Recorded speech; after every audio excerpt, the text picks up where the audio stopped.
Hey, what is up there, guys, and welcome back to a brand new episode of The Evolve. How you guys doing on today? If you're new to the channel, or if you are one of those that just casually check out the channel every now and then, go ahead, be sure to subscribe if you like the content here. We're always bringing some good, fun, exciting content here. But today, let's get right into it because I seen this article just on yesterday that got posted, and it was entitled "Nick Cannon's Incredible Music SVP Senior Vice President suggests that Eminem's diss is just clickbait."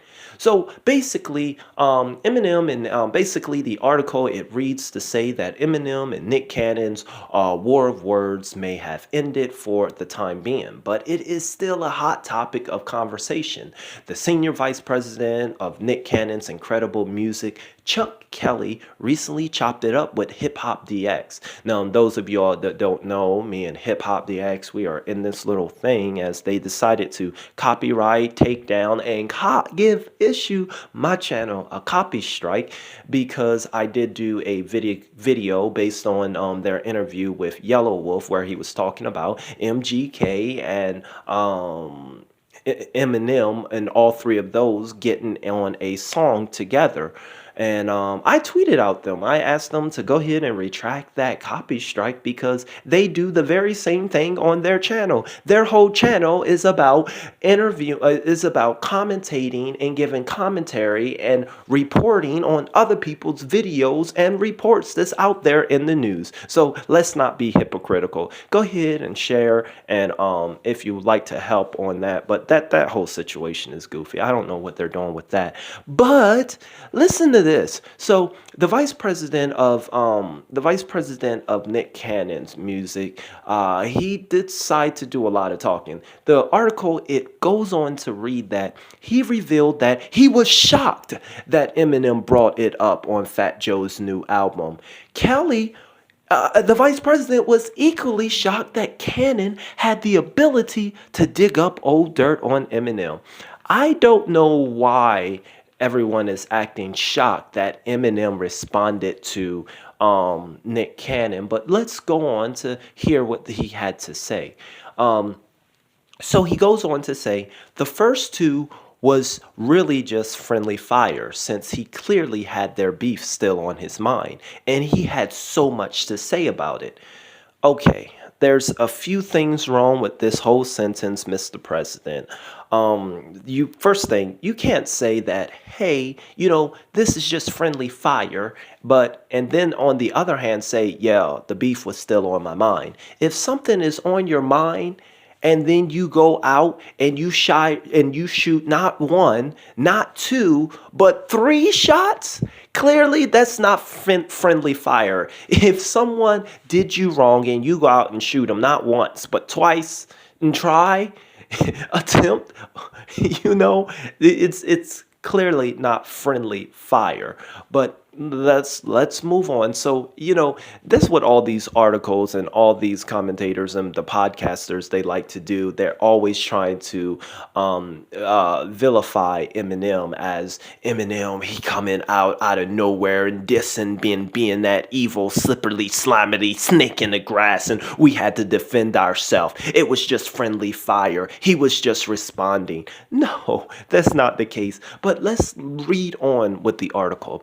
People keep accusing Nick of clout chasing, and that he's doing it for attention. I don't understand how that's even possible. Like, how can he get more attention? I mean, he's on television and on the radio every day. The Masked Singer is #1. So here's this argument. Oh, Nick's on radio. He's on television. He don't need the clout chase. And someone even said that Eminem was clout chasing Nick. That was just the goofiest and spookiest thing I ever heard in my life. Different people, they clout chase for different things. Clout chasing is still clout chasing, whether your intentions are different or not. Some people clout chase for views and revenue and revenge and remorse and notoriety and expectations. There are tons of different reasons why people seek for clout. Now, for Now, maybe he's not clouting for his television show or his radio show, but he is definitely clout chasing. You basically just said it. When if you decide to just do a few diss tracks and friendly fire, there is a intention behind everything. I believe that everybody and everything that we do, we have a intention behind it. I believe that Nick Cannon, he has the money, and yeah, he may have the show, but now he wants to be acknowledged for his money. He wants people to know, about him and his show and about how much money and what he has accomplished. He's just that self-involved person. I know for a fact, he doesn't care about your hip hop and those like your Suge Knights and these other podcasters and your Charlotte Maine and those that are defending him and feel that he is taking a stand for hip hop and the Bazinos and whatnot. I can tell you that he cares nothing about your hip hop. This is just a gateway for him to get that acknowledgement that he so desperately seeks for his accomplishments. Feeling that lack of sense of belonging this whole time after doing and accomplishing so much, it can take away and a toll on you. And I think that Nick is at the point that he feel that he should be among the best and noticed, but he cares very little about the hip hop. I mean, he doesn't care about music. He doesn't care about how bad his rap is. Like I said, he has his own intentions. So, but let's move on with this article because it gets good. The article writer then goes on to say, this is in fact true. Nick Cannon has had a hell of a year, which is why many are confused to why he wanted to end on this note. Now, Kelly explained that he's close to Fat Joe, so the diss was shocking to hear. He also noted that many are overlooking the fact that M took the first shot. This is what he said. A lot of people seem like they didn't hear Fat Joe's album, or they not up on where this all came from, or what, he added. People are so used to just clickbait. Oh man, why does everyone, I don't know, how many views did T.I.'s podcast get? It had to be over 1 million now. I'm sure that they seen this. Everyone keeps trying to bring the narrative that it was Eminem's fault, that Eminem brung it up after 10 years. He didn't. Eminem was just doing his thing. Eminem is the one that had a hell of a year.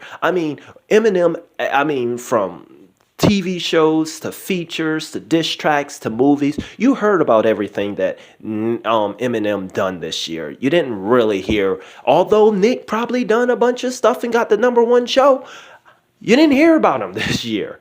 I mean, that's not to take away what he done, but you didn't hear about him. And I think that's what Nick is trying to say. This is why Nick wanted.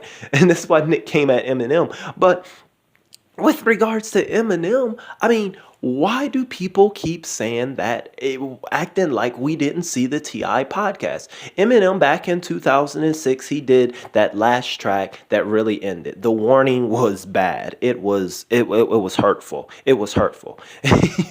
So he ended them and that was it. But Nick Cannon, he comes back in 2019 on the T.I. podcast out of nowhere. And not just talk about the diss track, but then he goes on to talk about, I went searching for him and I was going to beat his ass, and we went searching in Detroit. And he brung up stuff not even about music. He made it physical. He made it violent. He made it, hey, I was willing to do whatever I want. Why do we disregard all of that? Like, he said a lot of stuff. He was talking like he want all the smoke and a lot of stuff. But so why would you be shocked that why is everyone shocked that M responded? He didn't take the first shot. He took the kill shot, but not the first shot. Okay, but let's go on. I think that is the end. Yep, that is actually the end of this article. Let me stroll down just a little bit to see. And then let's go back up here. There's something I want to get back to really quick before I go. Look here. He said, the Nick Cannon's vice president, he said that he was shocked that Cannon had the ability to dig up old dirt on Eminem, talking about the stuff that Benzino digged up. So here he's trying to make it seem like they buried it. Like Eminem tried to bury the whole, black girls are bees, and he tried to bury all of that. And like Nick had to go out and dig it up, and he could not believe that he was able to find that. No. When he used words like dig, he meant that he's trying to say that the other side buried it. No. Oh, you know what Nick did? He went on Google, he went on YouTube, and he typed Eminem, black girls, and tons of videos come up. So don't try to act like it was buried, and and make the narrative like Eminem didn't want it out, but then Nick Cannon, he exposed. No, it was out there. He was 16 years old. There was nothing to be said in that note. Yes, it speaks volume about the people around him. That it was, when I read this article, I understood that it was not just Nick Cannon. It was not just his homies. It was not just his boys. It was not just the Wild 'N Out crew, but also people that are supposed to be in his corner that are above those CEOs and those vice presidents and those presidents. Even those people, are motivating and encouraging this. He doesn't have anyone in his corner saying, hey, not the best idea, probably not to go this route. Let's not do this. I mean, when you got the presidents trying to make excuses for you and say things like, oh my God, we were all shocked. Nick was shocked that he took shots at him and trying to change the narrative. Then, it's not going to get no better. And you can see where it all comes from. It stems from the top. One big promotion, one big marketing tool. Everyone is eating, so everyone is happy. But other than that there, guys, I just want to say once again there, I thank you guys for watching. Thank you for hanging around. As always, KIP, man, keep it positive. It's gonna be all right. I will see you all in the very next video. All right, have a good one.